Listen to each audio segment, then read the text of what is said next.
I'm Mike Pence. I'm from Indiana. And to all Americans for fiscal responsibility and prosperity, welcome back to your nation's capital. With a deficit this year of $1.65 trillion, a national debt of $14 trillion, and a defiant liberal majority in the United States Senate, it's time to pick a fight. And it's time to cut spending, and cut spending now. In 2010, you sent a deafening message to both political parties in Washington, D.C. You voted to end the era of borrowing and spending and bailouts, and you voted to end the majority of Nancy Pelosi once and for all. And since January 3rd, House Republicans have gone to work, keeping our promise to the American people. We voted to cut our budgets. We voted to repeal Obamacare lock, stock, and barrel. We voted to cut spending to pre-stimulus, pre-bailout levels, defunding Obamacare, and ending all public funding for Planned Parenthood of America. And this week, House Republicans unveiled a plan to cut $6.2 trillion in government spending in the next 10 years. But House Republicans have run headlong into the liberal establishment here in Washington, D.C.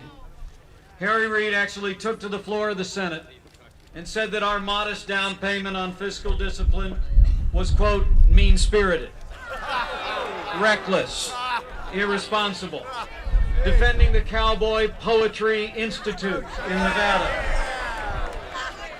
Today on the Senate floor, Harry Reid said that the biggest gap in negotiations isn't between Republicans and Democrats.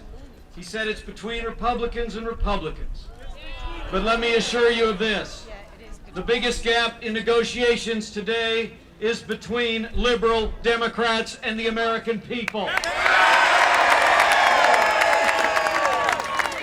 The American people are demanding that we change the fiscal direction of the national government. Yes. The truth is, Harry Reid and this administration just don't get it. They don't understand that the party's over for liberals in Washington, D.C. Well, let me tell you something I've learned here after 10 years on Capitol Hill. A lot of times things don't change here until they have to. It's time to take a stand. We need to say to liberals this far and no further. To borrow a line from another Harry, we've got to say the debt stops here. And if liberals in the Senate would rather play political games and force a government shutdown instead of accepting a modest down payment on fiscal discipline and reform, I say, shut it down.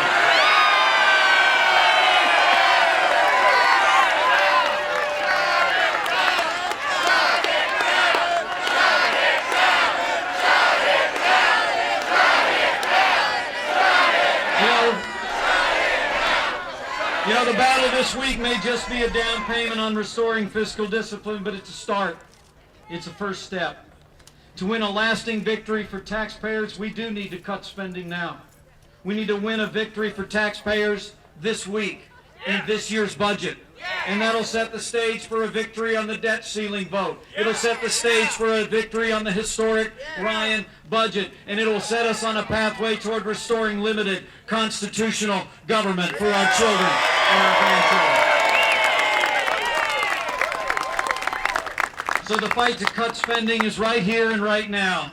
And with this I close.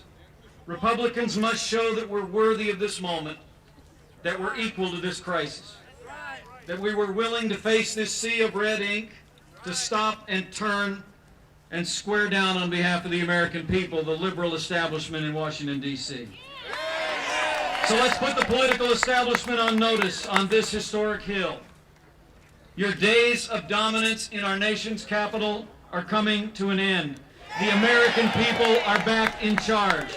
And with their help and with God's help, We will face this fiscal crisis with courage and determination. We will take a small step toward fiscal responsibility and reform, and we will cut spending now to preserve this last best hope on earth for this and future generations. Thank you all very much, and God bless.